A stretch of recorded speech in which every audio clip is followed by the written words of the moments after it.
You know, we've been properly focusing on what's going on in Florida right now. But again, don't forget what has gone on in North Carolina, how that was particularly hard hit, certainly by Helene a couple of weeks ago. And it does look like a war zone there. Enter Brigadier General Rob Spalding, retired U.S. Air Force Brigadier General. War Without Rules, his best-selling book. It might be called Mother Nature Without Rules because he's dealing with that firsthand.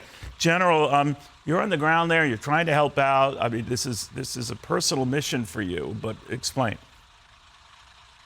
Yeah, so we're supporting Heroes for Humanity, founded by Kevin Price. He was a Special Forces Marine who's really devoted his time to saving people in conflict zones. Now they're down here in North Carolina, really bringing closure to families that were ripped apart by a 40-foot wall of water that came down the Tow River behind me.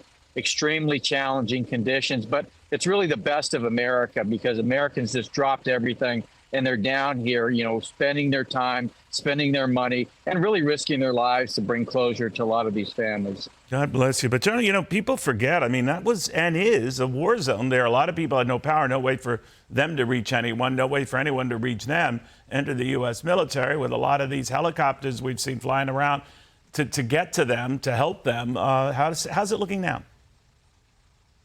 Well, you know, still a lot of the families here don't have connectivity, don't have power. You know, that's some of the challenges that you have when you're trying to put together a search team.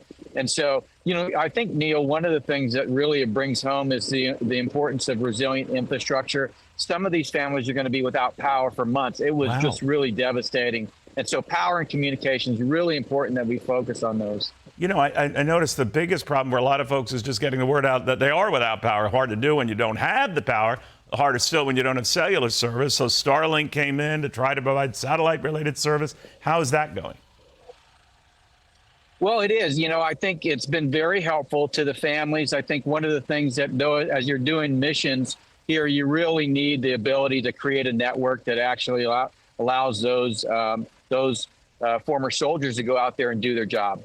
You know, General, I always wonder, we have all of these great men and women who are itching to do something like this, and then a lot of guys like you come in and sort of foster that process. But I think with the number of storms we have, that's got to be an automatic call, I would imagine. I know we bring in the National Guard and God bless them, but should that be just part of a hurricane response period?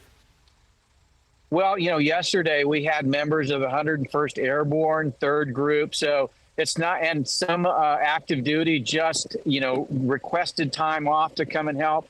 And so it's actually active duty in uniform down here helping. So there's a lot of people that are volunteering their time, but there's also active military support going on in this location. And I think everybody's just, you know, working together, trying to really help these families, you know, bring closure to what's a really just big tragedy for the community. General, if you don't mind my switching gears, but paying attention, you know, it's Yom Kippur now, and of course, everyone waiting to see Israel's response to Iran.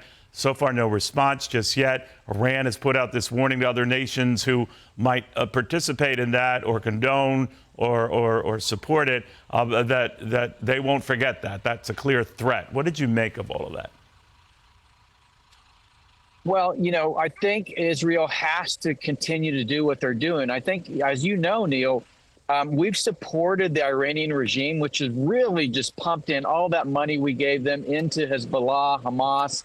You know, so Israel's not just doing a favor for themselves, something that they have to do.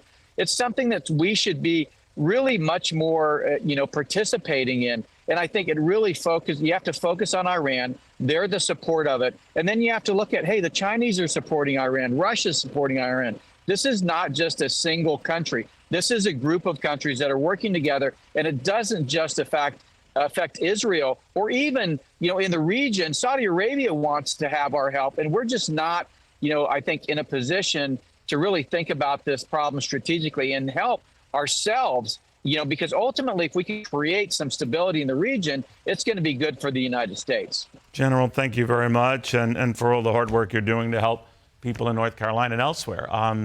You're the real deal. Brigadier General Rob Spalding on all of that.